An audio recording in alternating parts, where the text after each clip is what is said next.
Give me the next few minutes and I'll improve how you look at real estate by 176%. And no, I'm not about to throw 47 textbook terms at you. I'm going to give you three numbers. Three numbers that decide whether a property makes you money or quietly drains you for the next 25 years. Most people buying their first home or even their first investment property only ever look at one of these three. That is the mistake. I watch it happen every single week here in Calgary, Alberta. Hey guys, this is your host and host Dipanshu Dheer with eXp Realty, your local Desi Calgary realtor. I have been in the real estate for the past 3.5 years, and in that time, I have helped over 50 families buy their first home. Some of them have come back and bought with me multiple times. So this isn't just theory. This is what I actually watch happen deal after deal. Three numbers, stay to the third one because it is one that nobody explains properly, and it is the one that can double your risk without you ever notice. First number, cash flow. A property bringing in money is not automatically a good investment. Say that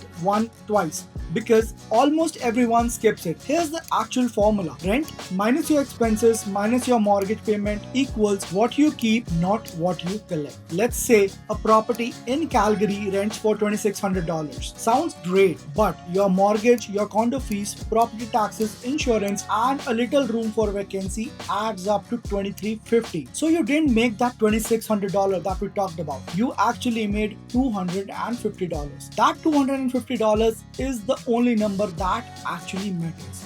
Not the rent number, not the sticker price, not what the listing agent tells you it should cash flow at. Now here's where people actually get burnt. A first time buyer gets shown that big rent number, gets excited and never once asks what's sitting underneath it. So here's your first move. Before you look at a single listing, build your subtraction yourself with the real numbers. Calgary's benchmark detached price is sitting at $747,800 right now. Run your own math against that actual number, not against whatever you assume the rent should be. Cash flow tells you what property produces today, but today isn't why most people actually buy.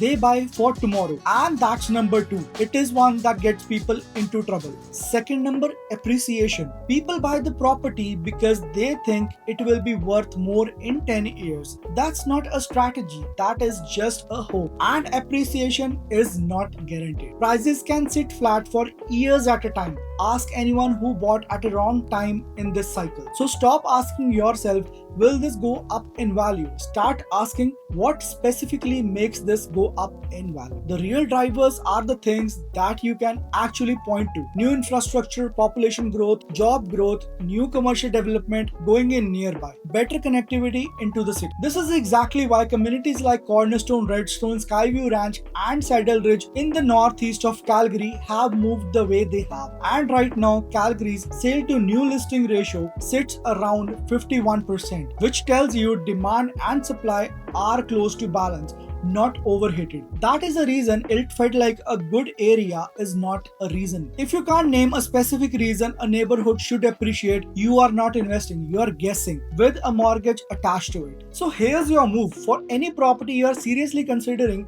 write down the actual driver behind why it should appreciate. If you can't write one down, that is your answer. Cash flow tells you what property earns today. Appreciation tells you why it might be worth more tomorrow. But there's a third number that changes how big both of these actually are. And this is the one almost nobody explains right.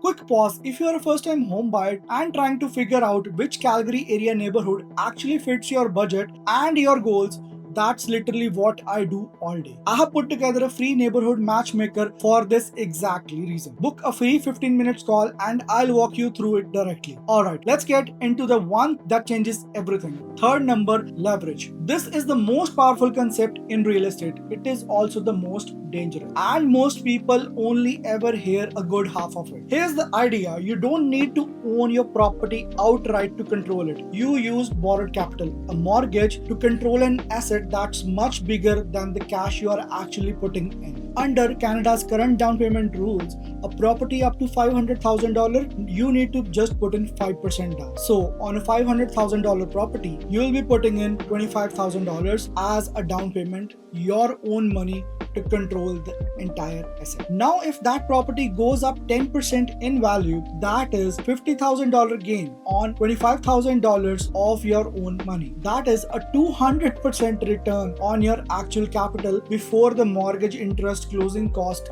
and carrying cost come out of it. Here's the part everyone leaves out. Leverage doesn't amplify what you make, it amplifies what you lose as well at the exact same ratio. If that same property drops 10%, you didn't lose 10%, you lost 20% of your actual cash, because your cash is only the small slice sitting underneath a much bigger loan. If you are a first-time home buyer using that federal first-time home buyers GST rebate, which can be worthy up to $50,000 on a new home under $1 million, you are stacking a second lever right on top of the first one. That is not me warning you of it. It is a reason to actually understand what you are stacking. This is why the exact same tool that builds the wealth the fastest is also the one that wipes people out the fastest. It is not just good and it is not just bad, it is just bigger in both the directions. So here's your move before you leverage anything. Run the loss scenario, not just the gain scenario. If a 10% drop in the value would actually hurt you, you are over leveraged for your situation. Full stop.